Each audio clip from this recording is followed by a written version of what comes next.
ऐसा तो मैंने सोचा भी नहीं था कि अपनी दीदी का फोन मुझे पूरा ही खुलवाना पड़ेगा। आइए पूरी बात जानते हैं मेरे छोटे से मिनी व्लॉग में।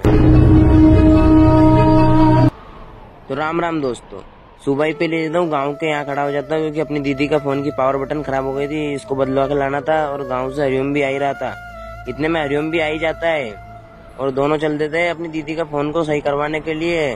सुबह सुबह ही दुकान पे आके पहुंच गए थे। भैया को अपनी जो प्रॉब्लम थी वो बताई दी थी, लेकिन भैया ने बोला कि 1 घंटे बाद आना क्योंकि उसमें बहुत टाइम लगेगा।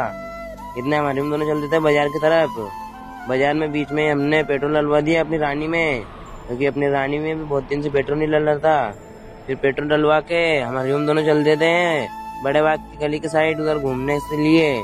फिर यहाँ आके अपनी दीदी का फोन देखा तो पूरा खुला पड़ा था। भैया फिर इसको फिट कर रहे थे और इनने पूरा सिस्टम सही भी कर दिया था। फिर घर पर आके खाना खा के फिर चल देता हूँ खेत की तरफ, क्योंकि मुझे पापा को घर पर भेजना था और मुझे अपने मिशन इम्पॉसिबल को पूरा करना था, जो प्याज में पानी फेरना था।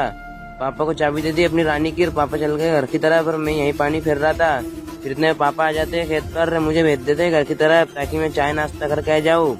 घर पे आते ही अपने डिलीवरी बॉय भी आए गए थे, क्योंकि हमने इनसे हमारे 2 पार्सल मंगवाए थे 2-3-4 दिन पहले। सारा काम करके फिर चल देता हूँ अपने खेत पर प्याज में पानी फेरने के लिए। यहाँ आके देखा तो अपनी मेहनती ने तो पूरे गेहूँ काट दिए थे और दोनों भैया भी आ जाते हैं उनके गेहूँ मेले करने के लिए।